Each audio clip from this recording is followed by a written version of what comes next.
Particle ক্লাসে আপনাকে স্বাগতম। আজ আমরা ও পার্টিকেল শিখব। ও পার্টিকেল। আমরা গা পার্টিকেল শিখেছিলাম। গা পার্টিকেল হলো নাউন অথবা সাবজেক্ট মার্কার। নাউন অথবা সাবজেক্টকে গা পার্টিকেল চিহ্নিত করে। আজ শিখব ও পার্টিকেল। ও পার্টিকেল অবজেক্টকে চিহ্নিত করে। এটা ছিল সাবজেক্ট এবং নাউনকে চিহ্নিত করে। আর এটা অবজেক্টকে চিহ্নিত করে। আর গা পার্টিকেলে ভার্বকে কে দিয়ে প্রশ্ন করতে হয়। কে দিয়ে প্রশ্ন করলে যে উত্তর পাওয়া যায় তার সাথে গা পার্টিকেল বসে। আর ও পার্টিকেলে কি দিয়ে প্রশ্ন করতে হয়। ভার্বকে কি দিয়ে প্রশ্ন করলে যে উত্তর পাওয়া যায় তার সাথে ও পার্টিকেল বসে। তো আ এটা অনেকটা গা পার্টিকেলের মতোই। তো আমরা কিছু রুলস দেখি দেখুন। আমরা ১ নাম্বার রুলস দেখি। আমরা ১ নাম্বার রুলস দেখলে বিষয়টি পরিষ্কার হবে। দেখুন ১ নাম্বার রুলস কি আছে যে আ অবজেক্ট, নাউন ও পার্টিকেল হবে যখন ট্রানজিটিভ ভার্ব থাকবে। শর্ত ২ টা। এই দেখুন শর্ত ২ টা যে বাক্যে ট্রানজিটিভ ভার্ব থাকতে হবে এবং অবজেক্ট নাউন থাকতে হবে। আচ্ছা, এখন ট্রানজিটিভ ভার্ব কি এটা আমাদের জানা দরকার। ট্রানজিটিভ ভার্ব কি এটা যারা ইংলিশ গ্রামার ভালো বোঝেন তারা এটা বলতে পারবেন, সহজে ধরতে পারবেন।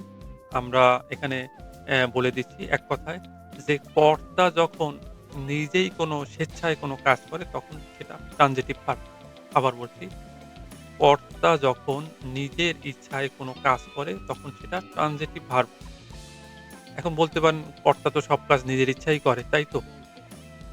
দেখুন এইখানে কি আছে? এই যে বই কিনে, আমার ইচ্ছায় আমি বই কিনি। হুম, এখন এটা ট্রানজিটিভ ভার্ব। এখন যদি বলা হয় যে আমি বই উপহার পেয়েছি, উপহার পাওয়াটা তো আর আপনার হাতে নয়। উপহার পাওয়াটা সাবজেক্টের হাতে থাকে না। হুম? যদি বলে বৃষ্টি হয়, এই বৃষ্টি হওয়াটা সাবজেক্টের হাতে থাকে না। হুম? তো এইরকম কিছু ব্যাপার রয়েছে যে যেটা সাবজেক্টের নিজের হাতে নিজের ইচ্ছায় হয় সেটা ট্রানজিটিভ ভার্ব।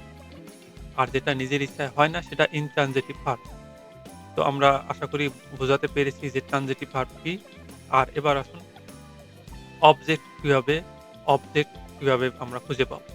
তো কি দিয়ে প্রশ্ন করলে আমরা এই দেখুন গা পার্টিকেলকে কে দিয়ে প্রশ্ন করলে ভার্বকে কে দিয়ে প্রশ্ন করতে হতো। আর এখানে কি দিয়ে প্রশ্ন করতে হবে। আপনাকে যে ভার্বকে কি দিয়ে প্রশ্ন করলে যে উত্তর পাওয়া যাবে তার সাথে ও পার্টিকেল বসবে। আশা করি বুঝতে পেরেছেন যে আ ট্রানজিটিভ ভার্ব কি এবং অবজেক্ট নাউন আমরা কিভাবে পাবো। আচ্ছা, তাহলে এবার এই বিষয়ে আমরা লিসন 6 থেকে একটা উদাহরণ দেখি। দেখুন কি আছে যে, "ওয়াতাশি ওয়া, ওয়াতাশি ওয়া রিঙ্গো ও, রিঙ্গো ও তাবেমাস।" হুম? যে আমি আপেল খাই। দেখুন এই খাওয়া কাজটা আমার স্বইচ্ছায় হচ্ছে। স্বইচ্ছায় হচ্ছে। একদম স্বইচ্ছায় হচ্ছে। কেউ দিচ্ছে না বা জোর করেও কেউ দিচ্ছে না। খাওয়া কাজটা আমার স্বইচ্ছায় হচ্ছে। এখানে অতাশি আমার ইচ্ছায় হচ্ছে। তাহলে এই তাবেমাস হচ্ছে এখানে ট্রানজিটিভ ভার্ব। তাহলে ট্রানজিটিভ ভার্ব এর অবজেক্ট কি? রিঙ্গো। রিঙ্গোকে মার্ক করার জন্য ও পার্টিকেল বসবে। এই রিঙ্গো হলো অবজেক্ট। এই অবজেক্টকে মার্ক করতে ও পার্টিকেল বসবে। আশা করি বুঝতে পেরেছেন। তো আমরা এই বিষয়ের উপরে আরো একটি উদাহরণ দেব। দেখুন লিসন 6 থেকে আরেকটি উদাহরণ দেব। বলছে কি যে, "আনাতা ওয়া নানি ও শিমাস্কা।" বলছে, "তুমি কি করো?" কেউ আপনাকে জিজ্ঞাসা করতেই পারে বা এ জিজ্ঞাসা করছে বি কে যে, "আনাতা ওয়া নানি ও শিমাস্কা?" যে, "তুমি কি করো?" তখন বি বলছে, "সাক্কা ও শিমাস।" আমি ফুটবল খেলি। এই তো আমি। বি নিজের ইচ্ছায় ফুটবল খেলছে। এজন্য ও আর যেহেতু প্রশ্ন করা হয়েছে ও দিয়ে, উত্তর হবে ও দিয়ে, ও পার্টিকেল দিয়ে। বি নিজেই ফুটবল খেলে নিজের ইচ্ছায়। সে সাক্কাও সীমা। আশা করি বুঝতে পেরেছি। এবার আমরা ২ নম্বর রুলসে যাই দেখুন কি আছে?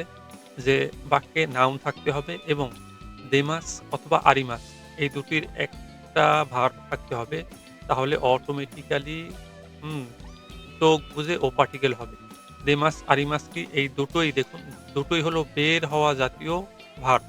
এরকম বের হওয়া জাতীয় শব্দ থাকলে নাউনের পরে ও পার্টিকেল বসবে। বেরিয়ে যাওয়া মানে কি? বের হওয়া মানে কি? যে আমরা শিখেছি দেমাস মানে বের হওয়া। পাস করে বের হওয়া, পানি বের হওয়া, তারপরে অফিস থেকে বের হওয়া, এরকম বের হওয়া। আর আরিমাস অর্থে যে নামা, যানবাহন থেকে নামা, আ গাড়ি থেকে নামা, বাস থেকে নামা, ট্রেন থেকে নামা। তো এরকম বের হওয়া জাতীয় শব্দ থাকবে আর নাউন থাকবে, তাহলে অটোমেটিক্যালি চোখ বুজে ও পার্টিকেল হবে। তো আমরা এর উপরে লেসন ১৩ থেকে একটা উদাহরণ দেখি। দেখুন, দাইগাকু ও দেমাস মানে কি? দাইগাকু মানে বিশ্ববিদ্যালয়। তাহলে দেমাস রয়েছে এবং দাইগাকু নাউনও রয়েছে। তাহলে কি বোঝাচ্ছে এখানে? যে বিশ্ববিদ্যালয় থেকে পাস করে বেরিয়েছে, হ্যাঁ? গ্র্যাজুয়েশন করে বেরিয়েছে। এই দেখুন, বিশ্ববিদ্যালয় থেকে বের হই। কিভাবে বের হয়? গ্র্যাজুয়েশন করে বের হয়। বিশ্ববিদ্যালয় থেকে বের হয় সাধারণত মানুষ গ্র্যাজুয়েশন কমপ্লিট করে বের হয়। সেই বের হওয়াকে দেমাস দিয়ে বোঝানো হচ্ছে। আচ্ছা, এবার আমরা আরো একটু উদাহরণ দেখি। দেখুন কি আছে? লেসন ১৩ র আরো একটি উদাহরণ, যে বাসু ও আরিমাস মানে বাস থেকে নামি, বাস থেকে নামি। একেবারে সহজ একটি রুলস। রুলস নাম্বার ২ খুবই সহজ একটি। তো আমরা এ এ এই একই নিয়মে ৩ নাম্বার রুলস দেখি। ৩ নাম্বার রুলস ২ নাম্বার রুলসের মতোই কি আছে? বাক্যের প্লেস নাউন থাকতে হবে এবং ভার্ব হিসাবে মোশন ভার্ব থাকতে হবে। Movement verb. মুভমেন্ট ভার্ব কি? এই দেখুন, আ মুভমেন্ট ভার্ব হলো এই হাঁটাচলা করা, বেগ, গতি, নড়াচড়া করা। স্থির না, স্থির কোনো বস্তু না। এরকম আ এই দেখুন, সানপোশিমাস হাঁটাহাঁটি করা, ওয়াতারিমাস পার হওয়া, রাস্তা পার হওয়া, সেতু পার হওয়া। তারপরে আম আরুকিমাস হাঁটাহাঁটি করা, হাঁটা, আকুরিমাস, তারপরে মাগারিমাস মোড় নেওয়া। এই ধরনের মুভমেন্ট ভার্ব থাকবে। শর্ত ২ টা। এরকম মুভমেন্ট ভার্ব থাকবে আর তার সাথে প্লেস নাউন থাকবে। তাহলে ওই বাক্যে ও পার্টিকেল হবে, চোখ বন্ধ করে ও পার্টিকেল হবে। দেখুন, আমরা একটা উদাহরণ চাই। লেসন ১৩ তে এই উদাহরণটি রয়েছে। কি আছে? দেখুন, দেখুন কি আছে? "When ও সানপোশিমাস" মানে পার্কে হাঁটাহাঁটি করি বা পার্কে ঘুরি। তো দেখুন, বাক্যে এই যে সানপোশিমাস রয়েছে আর কি রয়েছে? এই দেখুন, নাউন রয়েছে, প্লেস নাউন। কোথায়? পার্কে। "When" হ্যাঁ, পার্ক।